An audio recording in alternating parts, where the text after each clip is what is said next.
తెలంగాణ రాష్ట్రం దేశీ విదేశీ రుణాల విషవలయంలో చిక్కుకొని అప్పుల కుప్పగా మారిపోతున్నదని, ఇవాల్టి అభివృద్ధి అవసరాల పేరుతో భవిష్యత్ తరాల జీవితాలను తాకట్టు పెట్టి రాజకీయ నాయకుల, అధికారుల బొక్కసాలు నింపుకునే పాలక అవినీతి వ్యూహాలు కొనసాగుతున్నాయని గత 11 సంవత్సరాలుగా వేరువేరు వేదికల మీద రాస్తూ మాట్లాడుతూ ఉన్నాను. ఆ మాటకొస్తే ఇది తెలంగాణ రాష్ట్రపు కొత్త జాడ్యం కాదు. ఉమ్మడి ఆంధ్రప్రదేశ్లో ప్రపంచ బ్యాంకు రుణాలకు, తద్వారా ప్రపంచ బ్యాంకు నిర్దేశించిన పాలనా విధానాల షరతులకు లొంగిపోయి ప్రభుత్వం నడిపిన చంద్రబాబు నాయుడు ప్రారంభించిన జాడ్యం. ఆ పాలనా కాలంలో అమ్మకానికి ఆంధ్రప్రదేశ్ అని రాయటం ప్రారంభించినప్పటి నుంచి 27 ఏళ్లుగా ఈ రుణభార అభివృద్ధి నమూనా గురించి రాస్తూనే మాట్లాడుతూనే ఉన్నాను. చంద్రబాబు విధానాల దగ్గర ఉమ్మడి ఆంధ్రప్రదేశ్లో ప్రారంభమైన ఈ విమర్శ తెలంగాణలో చంద్రబాబు రాజకీయ శిష్యులైన చంద్రశేఖరరావు విషయంలోనూ, రేవంత్ రెడ్డి విషయంలోనూ అదే విధంగా కొనసాగవలసి రావటం, ఇంగ్లీష్ నుడికారంలో చెప్పాలంటే కవితా న్యాయం. ఆంధ్రప్రదేశ్ అభివృద్ధి కోసం అనే పేరుతో ప్రపంచ బ్యాంకు 1995-96లో ఇవ్వటం మొదలుపెట్టిన అప్పులు, ఆ అప్పులతో పాటు పెట్టిన షరతులు రాష్ట్ర పాలనను అస్తవ్యస్తం చేశాయి. ఆ తర్వాత ఉమ్మడి ఆంధ్రప్రదేశ్లో వైఎస్ రాజశేఖర్ రెడ్డి, కె రోషయ్య, ఎన్ కిరణ్ కుమార్ రెడ్డి ప్రభుత్వాలు కూడా అదే అప్పుల పద్ధతిని కొనసాగించాయి. తెలంగాణ ప్రత్యేక రాష్ట్ర ఉద్యమంలో వ్యక్తమైన ప్రజా ఆకాంక్షలలో ఈ అప్పుల పట్ల, షరతుల పట్ల వ్యతిరేకత కూడా ప్రధానమైనదే.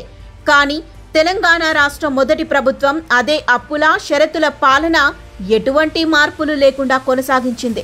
చంద్రబాబు నాయుడు దగ్గరే రాజకీయాలు నేర్చుకున్న, మంత్రివర్గంలో పనిచేసిన, అవే ప్రపంచీకరణ విధానాలను తన మనసులో నింపుకున్న కె చంద్రశేఖరరావు ప్రభుత్వం ఆ రుణభార అభివృద్ధి నమూనానే అమలు చేసింది. ఆ ప్రభుత్వమే 2 దఫాలు 10 సంవత్సరాలు సాగగా నా విమర్శ కూడా సమాంతరంగా సాగింది. రాష్ట్ర విభజన నాటికి ఆంధ్రప్రదేశ్ రాష్ట్ర ప్రభుత్వపు మొత్తం రుణభారం 1,66,000 కోట్ల రూపాయలు ఉండింది. అందులో 18,000 కోట్ల రూపాయల అప్పు మీద వివాదాలు ఉన్నప్పటికీ 1,48,060 కోట్ల అప్పును 2 ప్రభుత్వాలు అంగీకరించగా, ఆ వివాదరహితమైన అప్పునే 2 రాష్ట్ర ప్రభుత్వాలకు పంపిణీ చేశారు. అప్పుడు ఆంధ్రప్రదేశ్ వాటాగా 86,348 కోట్లు, తెలంగాణ వాటాగా 61,711 కోట్ల అప్పు నిర్ధారించారు. అలా 2014 జూన్ 2న రాష్ట్రం ఏర్పడినప్పటికీ తెలంగాణ 72,658 కోట్ల రుణభారంతో తన ప్రయాణం ప్రారంభించింది. కె చంద్రశేఖరరావు ప్రభుత్వం దిగిపోయిన 2023 డిసెంబర్ 3 నాటికి 9.5 సంవత్సరాలలో ఆ అప్పు 6,71,757 కోట్ల రూపాయలకు చేరింది. అంటే సగటున సంవత్సరానికి 60,000 కోట్ల రూపాయల కన్నా ఎక్కువ అప్పు చేశారు. తాము చేసిన అప్పు అంత తక్కువేమీ కాదని, వాస్తవంగా 4 లక్షల కోట్ల రూపాయలు మాత్రమే అప్పు చేశామని, అది కేంద్ర ప్రభుత్వ fiscal responsibility and budgetary management చట్టానికి లోబడినదే గనుక సమస్య లేదని అప్పటి పాలక పార్టీ వాదించింది. అయితే ఆ వాదనలో కొంత మాటల గారడీ ఉంది. మొత్తం అప్పులలో కొన్ని రకాల అప్పులు ప్రభుత్వ హామీలు మినహాయించి ఎఫ్ఆర్బిఎం పరిమితికి లోబడే అంకెలను తయారు చేశారు. ప్రభుత్వమే చెల్లించటానికి బాధ్యత పడిన కార్పొరేషన్ల, సంస్థల, ప్రత్యేక పథకాల రుణాల హామీలను మొత్తం రుణభారం నుంచి పక్కన పెట్టారు. ఆ విపరీతమైన అప్పు వల్ల రాష్ట్ర ప్రభుత్వం అసలు వాయిదాల కింద, వడ్డీల కింద చెల్లించవలసిన మొత్తం 2014-15లో 6,954 కోట్లు ఉన్నదల్లా 2003-24 నాటికి 32,939 కోట్లకు చేరింది. ఇక్కడ కూడా మరొక గారడీ చేసి రుణ చెల్లింపుల అంకెను బడ్జెట్లో ఇలా చూపి బడ్జెటేతరంగా మరొక 21,039 కోట్లు చెల్లించారు. అంటే రాష్ట్ర ఖజానా నుంచి అప్పులు తిరిగి చెల్లింపుకు తరలిపోయినది 2023-24లో 53,978 కోట్లు. అంటే అప్పుల తిరిగి చెల్లింపు కింద తెలంగాణ బిడ్డలలో ప్రతి ఒక్కరూ తెలంగాణ ఏర్పడే నాటికి 1,738 చెల్లిస్తున్నదల్లా 10 సంవత్సరాల తర్వాత చూస్తే 13,494కు పెరిగింది. తెలంగాణ సాధించిన ఫలితం తెలంగాణలో శిశువులతో సహా ప్రతి ఒక్కరి తల మీద పడిన ఈ భారం. భారత రాష్ట్ర సమితి తన 2 దఫాల పాలనలో సాగించిన అక్రమాలకు, అవినీతికి, ప్రజా వ్యతిరేక పాలనకు ముగింపు పలకటానికే 2023 నవంబర్ ఎన్నికలలో తెలంగాణ ప్రజలు కాంగ్రెస్కు అధికారం కట్టబెట్టారు. పెరిగిన రుణభారం సమస్యను కూడా ఎన్నికల ప్రచారంలో అక్కడక్కడా వినబడింది. అయితే గడిచిన 14 నెలల్లో కూడా రుణభార అభివృద్ధి నమూనాలో ఎటువంటి మార్పు లేదు సరిగదా. కాంగ్రెస్ ప్రభుత్వం ఆ తప్పుడు అభివృద్ధి నమూనానే మరింత తీవ్రంగా అమలు జరుపుతున్నది. రాష్ట్రాన్ని అప్పుల కుప్పగా మార్చిన పాత పాలకుల మీద తీవ్రమైన విమర్శలు గుప్పించి అధికారానికి వచ్చిన రేవంత్ రెడ్డి ప్రభుత్వం ఈ 14 నెలల్లో సగటున గత ప్రభుత్వం కన్నా ఎక్కువ రుణాలు తెచ్చింది. ప్రపంచ బ్యాంకు అప్పులను కొనసాగిస్తున్నది. చంద్రశేఖర్ రావు లాగానే రేవంత్ రెడ్డి కూడా చంద్రబాబు నాయుడు దగ్గరే రాజకీయాలు, ప్రపంచీకరణ భావజాలం, ప్రజా వ్యతిరేక పాలనా పాఠాలు నేర్చుకున్నందువల్ల ఇందులో అసహజము, ఆశ్చర్యము ఏమీ లేదు.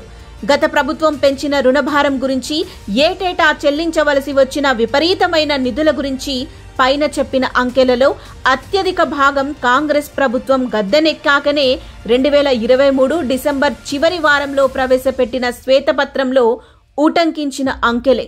ఆ రుణభార పాలన మీద శ్వేతపత్రంలో విమర్శన ఉందంటే ఆ రకమైన పాలనను కొనసాగించబోమని హామీ ఇచ్చినట్టే.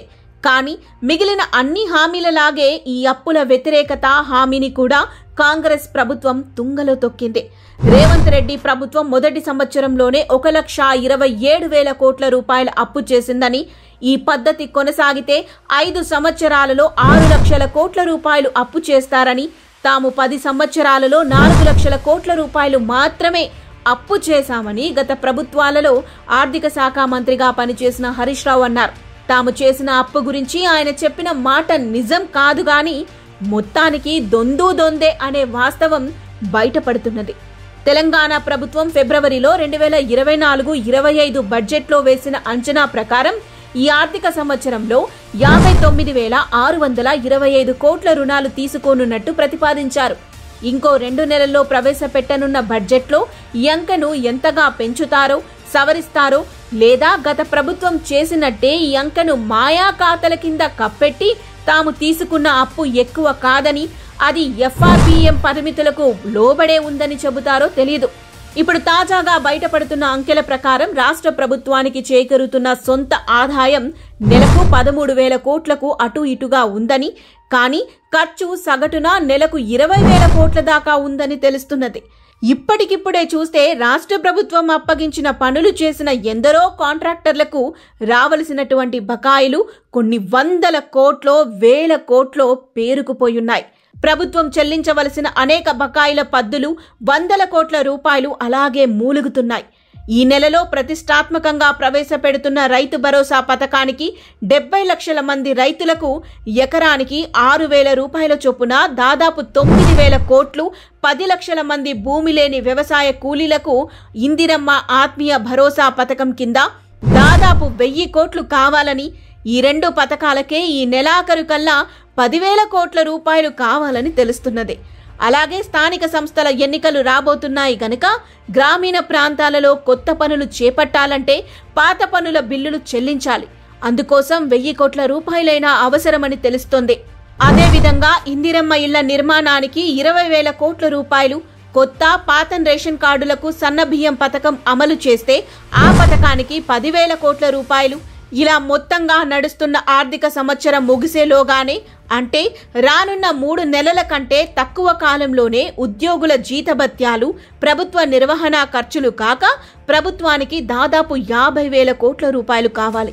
ఎంత గోళ్లూడగొట్టి వసూలు చేసినా రావలసిన ఖాతాలు 30,000 కోట్లు మించకపోవచ్చు. రాష్ట్ర ప్రభుత్వానికి ఉన్న నికర ఆదాయ వనరులు కేంద్ర ప్రభుత్వ పన్నులలో వాటా, రాష్ట్ర పన్ను ఆదాయం, పన్నేతర ఆదాయం, సహాయ గ్రాంట్లు అనే 4 పద్దులు మాత్రమే. ఇవి ఎట్లాగో వ్యయం కన్నా దాదాపు 70,000 కోట్ల రూపాయల లోటుతో ఉన్నాయి. ఇక కేంద్ర ప్రభుత్వ రుణాలు, బహిరంగ మార్కెట్ రుణాలు, రాష్ట్ర ప్రభుత్వ హామీపై రుణాలు వంటి ఆదాయ వనరుల కోసం దేబిరించడమో, రాష్ట్ర వారసత్వ సంపదను అమ్ముకొని తినడమో చేయాలి. ఇదంతా ప్రభుత్వాలు నడుపుతున్న వారి ఆర్థిక వ్యవస్థను నిర్వహిస్తున్న వారి స్వంత సమస్య కాదు. అప్పు తెచ్చి అందులో ఎక్కువ భాగం ముడుపులు మింగి వారు తప్పుకొని పోతారు, లేదా తరతరాలుగా కొనసాగుతూ వస్తున్న మన వారసత్వ సంపద అయిన భూములను, భూగర్భ ఖనిజాలను అమ్ముకొని అందులోనూ ముడుపులు మింగి భవిష్యత్ తరాలకు వారసత్వ సంపద లేకుండా చేస్తారు. మన పేరు మీద తెస్తున్న ఆ అప్పు, అసలు, వాయిదాలు, వడ్డీలు తడిసి మోపెడు. చెల్లించవలసింది మనము, మన పిల్లలు, వాళ్ల పిల్లలు, భవిష్యత్ తరాలు. ఇటు సహజ సంపద తరిగిపోయి, అటు అప్పుల భారము పెరిగిపోయి చివికిపోయేది మనము, పెరిగిపోతున్నది వాళ్ళు.